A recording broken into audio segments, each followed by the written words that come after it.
half in the bag. Fuck movies.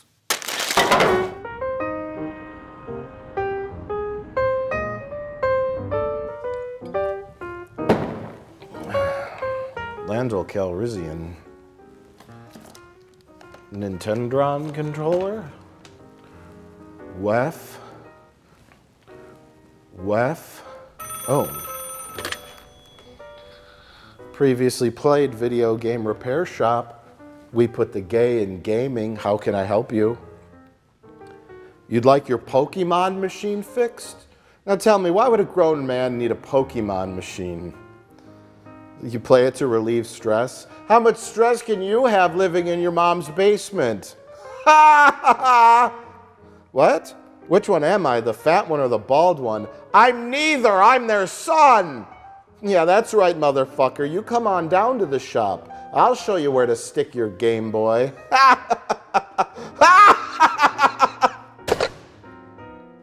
Did you just say you're their son? What does that even mean? Hey, Jay.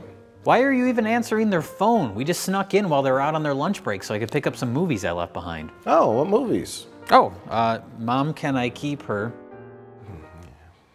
500 Pounds of Furry Fun. Oh, yeah. Black Spring Break, the movie. That's a good one. That's a good one. You've seen that one? Yeah. Okay. Numerous times. My Uncle the Alien. Also a good one. Also a classic. Oh, and The Road Warrior, I guess. Yeah. Hey, speaking of post-apocalyptic looking women crashing cars, have you seen... Oh, the Bruce Jenner interview. What? The fuck is wrong with you? That's not funny. Then why'd you write it? I didn't.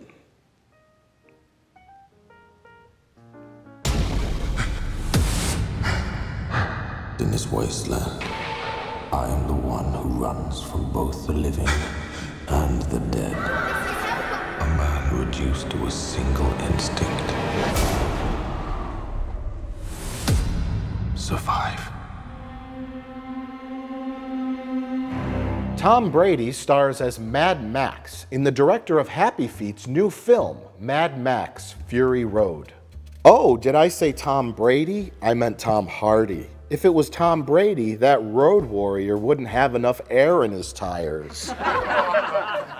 In this new film, Mad Max sort of helps a bunch of women escape from a white Darth Vader. Watch this movie. Or you could watch Paul Blart Mall Cop 2. Watch something. Well, Jay, what did you think of Mad Max: Fury Road? Well, we're not even halfway through 2015, and I feel pretty confident in saying that this will be my favorite movie of the year. I loved pretty much everything about it. It's not supposed to work this way. George Miller is a grandpa. He's 70 years old, and he's coming back to a series that he's been away from for 30 years. It's the best Mad Max movie. It's the best action movie in I don't know how many years, a decade maybe, and it's my favorite movie of the year. Wow, high praise. Yes, I loved every second of it. Yeah, I also felt the power of cinema. Yes. Not just in the visuals, but emotional connections, the excitement of, hey, a chase sequence means something. Yeah. There's something happening. There's weight to it, both physically and emotionally. Yeah. There's some nice moments. There's connection, and I actually enjoyed the costumes and the look of all the vehicles and the look of the Citadel and all that stuff.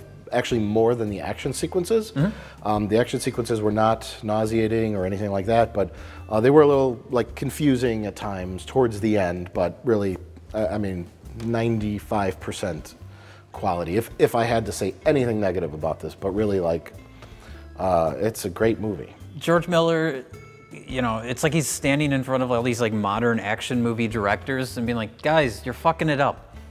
Like, action has to mean something. Let me show you how it's done. Yeah, and he's like, back in my day. Have you seen my film, Babe? that I will say, Babe had better driving sequences than this movie. It had better car chase sequences. That part when Babe is running and jumps over the little fence. Yeah. Fucking amazing. But is yeah, Babe the movie where they say squeal like a piggy?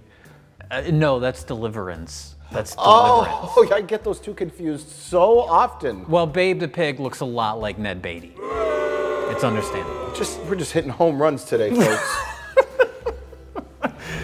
We are not thieves. We are not thieves. Where is she taking them?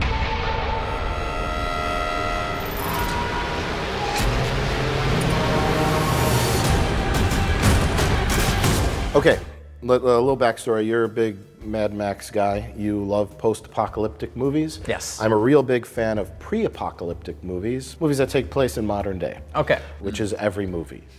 But I've seen Mad Max Goes to the Thunderdome. Mad Max Goes Thunderdome. Yeah, for the first half of the movie, and then he meets up with kids. That's what it should be. That should be the full title for the movie. And I've seen that one numerous times as a child. That was the one I think that was like the Hollywood Mad Max movie.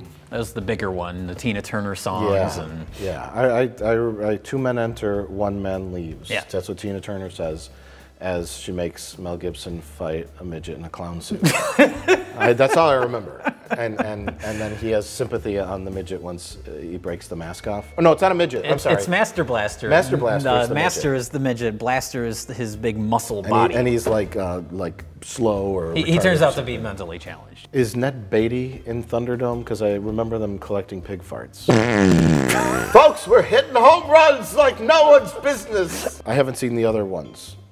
So my knowledge of this series is limited. And is this a complete scratch remake? And the continuity in these movies, George Miller doesn't seem to really care that much about that. They're all pretty much standalone movies. He has a character in the second movie, in The Road Warrior, that flies a little plane. I think they call it like the gyroplane. Yeah. And then that same actor shows up in Beyond Thunderdome, also flying a plane, but playing a different character. Oh, okay. So George Miller doesn't give any fucks about that kind of stuff. He just is making stories in this universe with this character that's sort of the vessel to enter this world, which is what Max has been in.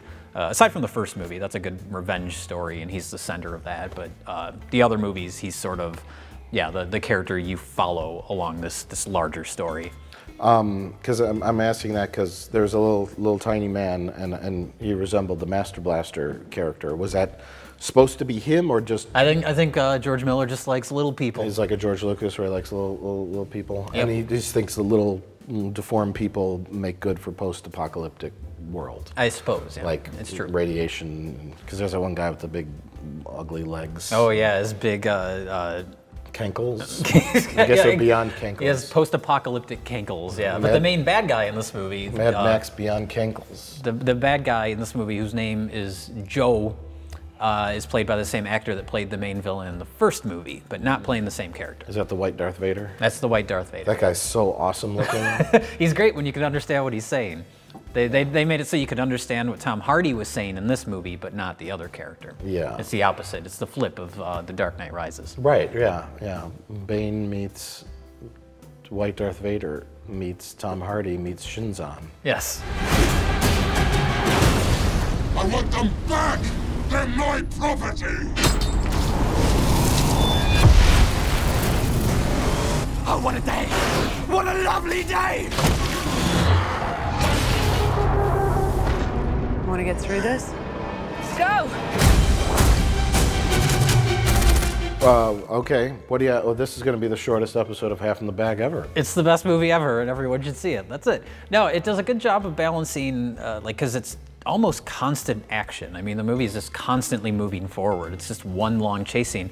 And it does a really great job of incorporating lots of great characters and character development through visuals, not through like clunky expository dialogue. Like things don't come to a standstill to learn about these characters. You learn about them through their actions.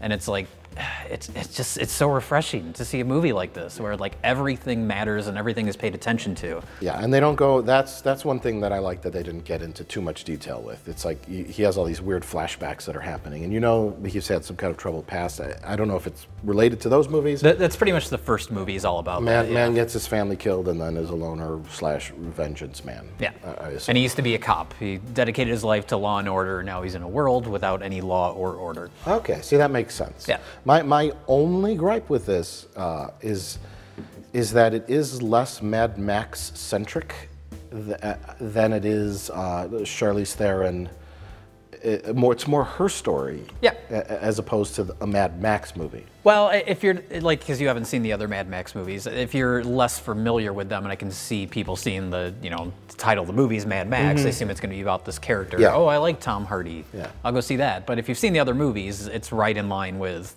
Beyond Thunderdome and The Road Warrior, which, like I said, he's more of a vessel to explore this world. More of a vehicle, no pun intended. What are you doing?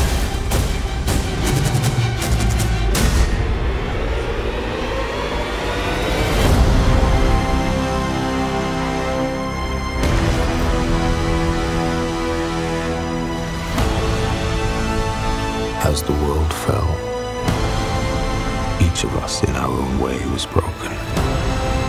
It was hard to know who was more crazy. Me or everyone else. A lot of attention to detail, and that's what I like about especially The Road Warrior, and then this one too, is just the look of the world, the idea that everything is made up of like found items, both the vehicles and their costumes. Charlize Theron, I noticed her robot arm has like a wrench on it, and just like the way everything is found objects and the way they put stuff together. The cab of her car has all these hidden guns and knives and. There's an altar. The War Boys, like they go to this altar made up of steering wheels, like all these great details. Like it's this completely lived-in universe. As a man who loves post-apocalyptic movies, how did you feel about spoilers?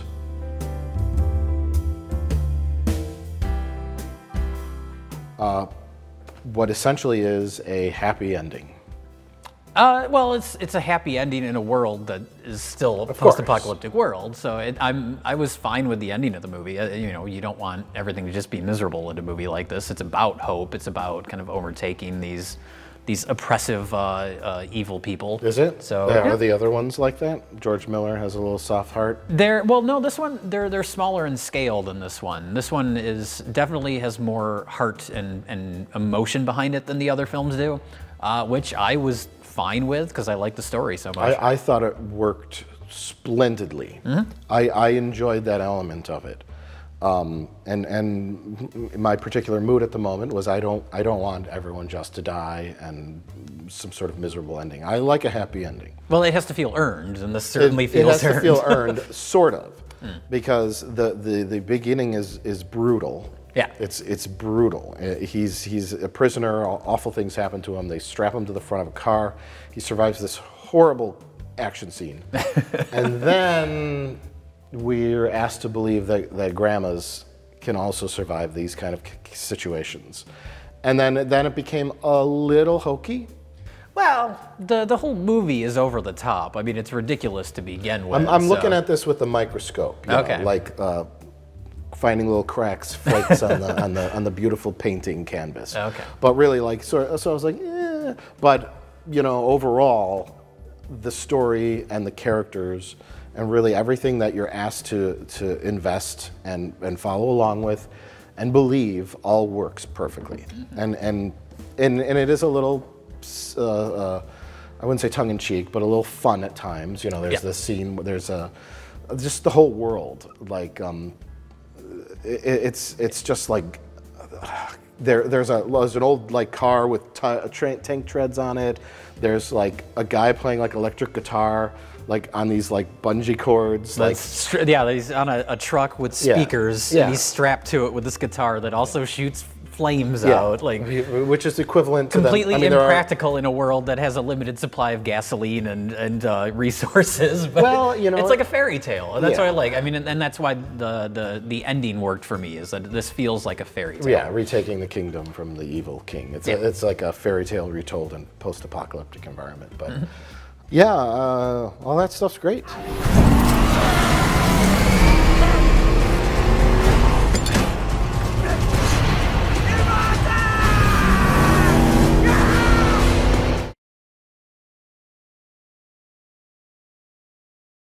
Let's talk politics. Okay. Presidential election 2016. I thought you were going to talk about the politics of this movie. and how men are upset that vagina ladies are taking over their action. I saw that. Apparently George Miller consulted the writer of the vagina monologues. Yeah, well, people are blowing that way out of proportion. He brought her on to consult the wives, so they understand what it's like to be like a sex slave, basically. Oh. But she wasn't like a consultant on the script or anything. Well, the sex slaves look like Victoria's Secret models. Well, that's the point, though. Yeah. Like, they're supposed to be these perfect specimens in a world full of people with like horrible tumors and missing teeth or no eyeballs. Well, just the way they're dressed. If you were an evil monster and had sex slaves, that's how you would dress them. I guess they didn't change their clothes, and they snuck out. They snuck out right away. Yeah, that's fine. That's fair. It's people reading into stuff way too much. Yeah. Well, this movie, I had read a lot about it beforehand, that it was using mostly practical effects, lots of actual stunts, lots of cars crashing into other cars, flipping over, and there is a lot of that. Some digital stuff later on that I thought was slightly distracting, mainly during the final chase scene where the characters are like running along the tops of their vehicles and stuff. Some parts there that were a little questionable. I don't remember anything. It's minor enough. I remember some of the flame spurts looking like they were added in post. I don't think they were, though. Some of them I mean, I guess that's a sign when you can't tell the difference between, what's phony and what's not. But still, I mean, I know they had there's parts where the guys are on they're vaulting from one car to another, and like that was all real. The whole time you were talking, I kept thinking, is there a porno parody of the Road Warrior called the Roadhead Warrior? I don't know. Let's ask the internet. I'm sure there is, but let's find out. Beep. The answer is...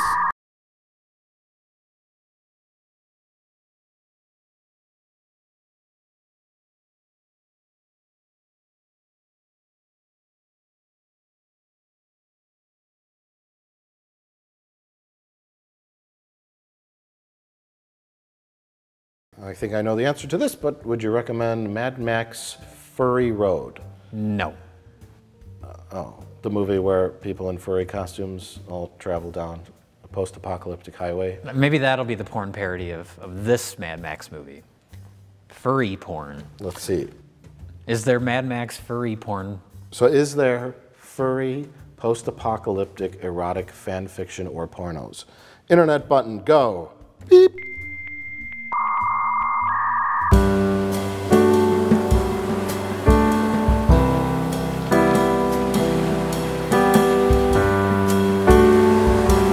Yes, I would absolutely recommend this movie. It's the best movie that I'm certain I'm going to see all year. One of my favorite movies, probably the last 5 years. It might be my favorite if it wasn't for the fact that Under the Skin and Blue Ruin exist, but really, really entertaining. You can tell there's a lot of passion put into the movie, a lot of hearts, a lot of practical stunt work, all these things that I think we used to take for granted that have been taken away from us in the last couple decades.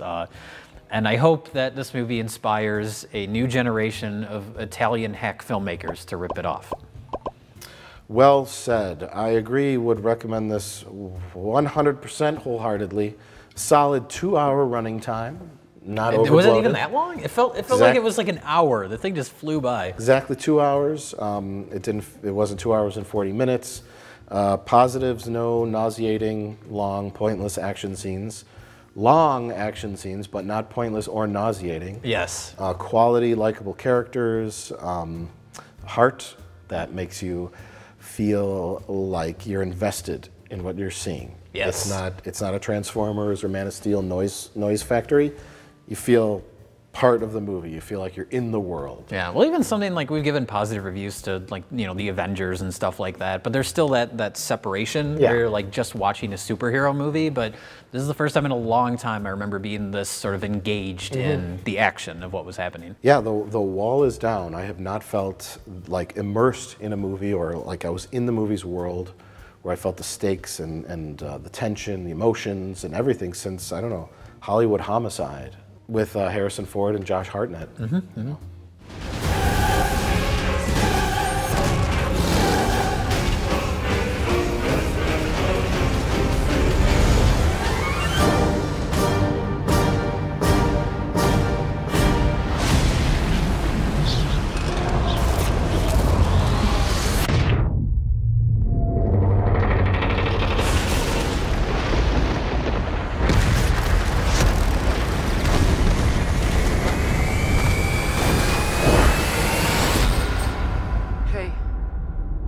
What's your name?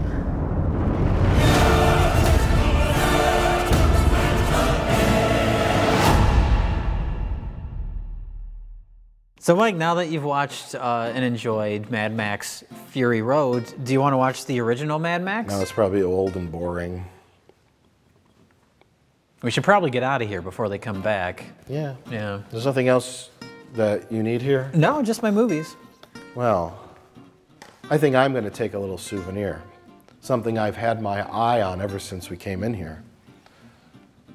The little pig riding a Twinkie.